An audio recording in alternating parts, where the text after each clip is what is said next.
റൂമിലിരുന്ന് ആകെ ബോറടിച്ചിരുന്നപ്പോഴാണ് വിജിത വിളിക്കുന്നത്, നമുക്ക് ബ്രോഡ്വേയിലേക്ക് പോയാലെന്ന്. കേട്ടപാട് ഞാൻ ഇറങ്ങിയിട്ടുണ്ട്, പക്ഷേ ഇറങ്ങി കഴിഞ്ഞിട്ടാണ് ആലോചിക്കുന്നത് ഇന്ന് ബസ് സമരമാണ്. പിന്നെ മെട്രോയൊക്കെ എടുത്ത് ഒരു വിധത്തിൽ നമ്മൾ ബ്രോഡ്വേ വരെ എത്തി. അവിടെ എത്തി ബ്രോഡ്വേയിലേക്ക് കയറിയപ്പോൾ തന്നെ വിജിതയ്ക്ക് വിശക്കാൻ തുടങ്ങി. എനിക്ക് അത്രയ്ക്ക് വിശപ്പില്ല, ഞാൻ മാഗി കഴിച്ചിട്ട് ഇറങ്ങിയത്.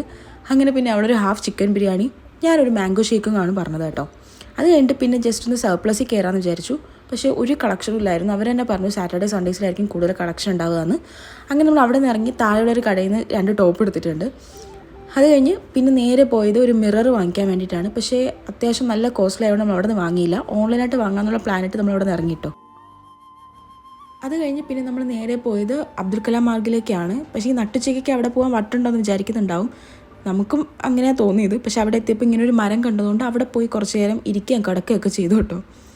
നല്ല റിലാക്സിങ് ആയിരുന്നു. അത് കഴിഞ്ഞ് പിന്നെ നമ്മൾ പുറത്തേക്ക് ഇറങ്ങി ഒരു അവിൽ മിൽക്കൊക്കെ കുടിച്ചു. അതും കുടിച്ചിട്ട് ഇറങ്ങാൻ നേരം പെരുമഴ വരുന്നുണ്ട്. എങ്ങനെയെങ്കിലും സ്കൂട്ടായേ പറ്റൂ. പക്ഷേ ഓടാമെന്ന് വിചാരിച്ചാൽ പോലും പറ്റത്തില്ല, കാരണം മഴ ഇങ്ങ് എത്തി കേട്ടോ. പിന്നെ നമ്മൾ കുടയൊക്കെ ഉണ്ടായിരുന്നതുകൊണ്ട് തൽക്കാലം അഡ്ജസ്റ്റ് ചെയ്ത് നടന്ന് ടൗൺ ഹാൾ വരെ നടക്കേണ്ടി വന്നു കേട്ടോ. കാരണം ബസ്സൊന്നുമില്ല, നമുക്ക് വേറെ വഴിയൊന്നും ഇല്ലാത്തതുകൊണ്ട് മെട്രോ എത്തട്ടെ എന്ന് പറഞ്ഞ് ടൗൺ ഹാൾ വരെ നടന്നു. അത് കഴിഞ്ഞ് മെട്രോ കയറി റൂമുകളിലേക്ക് പോയി.